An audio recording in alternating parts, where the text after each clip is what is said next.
So, hello guys. Ako pala si May. So, for today's video guys, i-share ko sa inyo kung ano yung pinagdadaanan ko. By the way, last year pala guys, last April, may nakapa akong bukol dito sa didi ko. So, hindi ko lang pinansin kasi wala naman, sabi ko, ba't naman yun, parang wala naman, di ba? Kasi maliit lang naman siya. So, by the time fast na talaga, kasi hindi din ako nagdisiplina sa pagkakain ko, sa kinakain ko. So yun, mabilis siyang lumaki. So by December nagpa-check up na ako. So pagpa-check up ko nagpa-check up na ako, una ultrasound, saka nagmammogram na din ako, saka sinasuggest nila talaga akong mag-biopsy. So pagdating ng pagdating ng February, lumabas na yung ng biopsy ko. So yan, lumabas doon na cancer pala guys. Yan. So yung pagkuha ko talaga ng nung sinabi ng doktor sa akin na gano'n na yung yung condition ko, sobrang iyak ko talaga at di ko talaga mapipigilan guys na matanong si God, bakit ako Lord? Sabi ko, bakit ako? Kasi kung isipin ko, kung mag-iisip ako guys, hindi ako umiinom, hindi ako naninigarilyo, hindi ako nagbibisyo talaga guys. Saka yung anak ko talaga guys, breastfeed talaga yan, hanggang 3 years old siya, nagbi-breastfeed ako ng anak ko. Saka wala talaga ang active naman ako guys, active naman ako lagi. Kahit anong isipin ko guys, parang hindi talaga ako parang hindi ko deserve ba yung ganon, yung parang hindi ko deserve na may magkaganito ako. Pero hanggang sinabi ko na talaga sa ko, okay, binigay mo to sa akin Lord, kaya tatanggapin ko talaga ng bukol sa loob. Kasi hindi ko na inulit na i-question ko si Lord kung bakit niya binigay sa akin, at kung basta kung paano yung proseso nagkaganito ako. Hindi ko na tinanong si Lord. Sinabi ko na lang sa sarili ko na lalabanan ko to kasi para sa anak ko.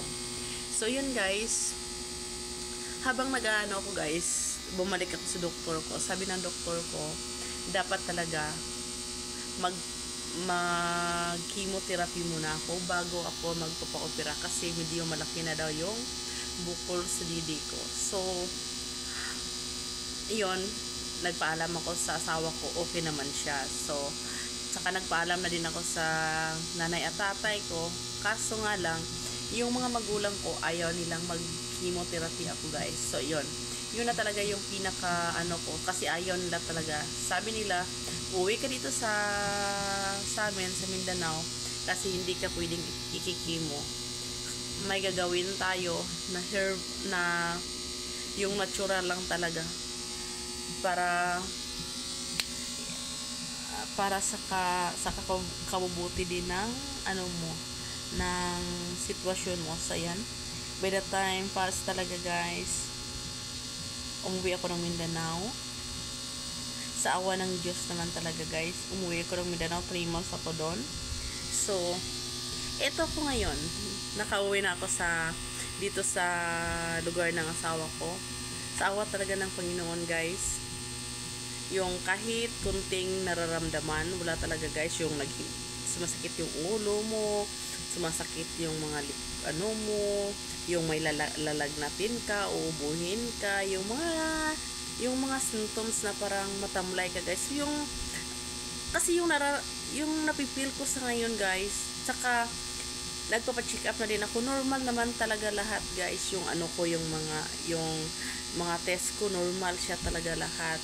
Umpisa nung nagte-take ako ng gamot na yun guys. So yung gamot na yung punong kahoy yun guys, sa kanila laga lang nila, saka yun yung pinapainom sa akin.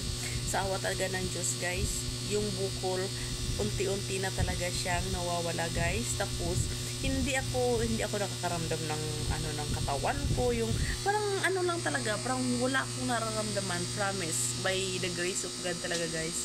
Saka sa mga kagaya kong mga babae dyan nga may pinagdadaanan na pareha tayo ng pinagdadaanan, huwag nyo talagang isipin na katapusan na natin guys. Pag si Lord may purpose pa sa mga buhay natin, lumapit ka sa Kanya at hingin mo sa Kanya yung yung kapatawaran. Repent talaga guys, yan talaga yung una kong ginawa, yung paghihingi ng tawad. Saka lagi ko talagang hinihingi sa Kanya, Lord, bigyan mo pa ako ng bagong buhay kung may purpose ka pa talaga sa buhay ko. So yun yung lagi ko ginagawa araw-araw, and 3 months talaga guys, yung galing talaga sa puso mo guys, hindi yung gagawin ko to kasi ganun.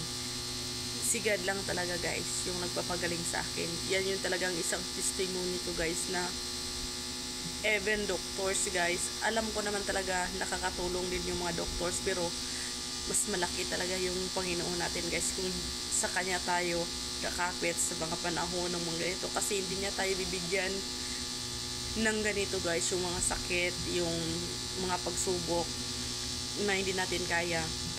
Magpapasalamat nga tayo guys. Sabi nga ng isang pastor guys, magpapasalamat daw tayo kung binibigyan tayo ng wake up call ng Panginoon, yung binibigyan pa tayo ng sakit, yung binibigyan tayo ng pagsubok para babalik tayo sa Kanya, kaysa naman guys mamatay tayo na yung mamatay tayo sa yung doon, mamatay tayo habang natutulog, na aksidente tayo, hindi na tayo nakakapanghingi ng tawad sa Kanya guys. So yan talaga yung pinaka-importante. Sa next video ko na lang isasabi sa inyo guys kung ano yung mga ginawa kong sa sarili ko para hindi na talaga yung cancer guys. So isa lang talaga yung masasabi ko sa lahat ng mga babae na pareha ng pinagdadaanan ko, huwag talaga kayong mawala ng pag-asa guys. Pray harder, baguhin ang lifestyle, saka lalapit ka talaga kay Jesus guys, kay Lord. Siya talaga yung magpapagaling sa atin. Yan yung talaga yung bit-bit kong testimony guys, na habang buhay ako guys, sasampahin ko talaga ang Panginoon guys, kasi siya yung nagbibigay sa atin lahat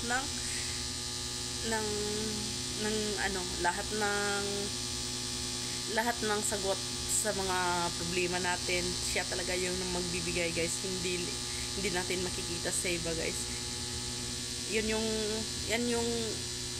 muna yung maano ko sa video na to guys, at sana wag kayong mawala ng pag-asa, gaya sa inyo dyan nga parehan ng pinagdaanan ko. Wag talaga kayong mawala ng pag-asa guys. Sa lahat ng may mga pinagdadaanan, huwag kayong mawala ng pag-asa. Gaya sa akin, na-diagnose na din ako galing ng doktor, pero thanks God, mabuti talaga yung Panginoon guys. Diyan tayo sa Kanya kakapit. And please comment down below guys kung pareha din kayo ng pinagdadaanan ko guys, o may mga breast cancer din kayo guys, cancer fighter din kayo guys, cancer warriors.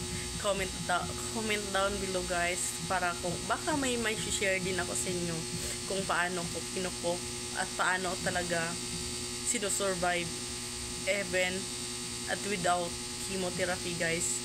And thank you for watching my vlog guys, and pinipilit ko talaga mag-vlog ng ganito kasi gusto ko ring makashare sa inyo guys kung ano yung na-experience ko throughout my journey guys sa ganitong karamdaman. So yan lang muna guys for today's video, and thank you for watching, and please subscribe my channel, and thank you so much guys. God bless us all guys. Bye.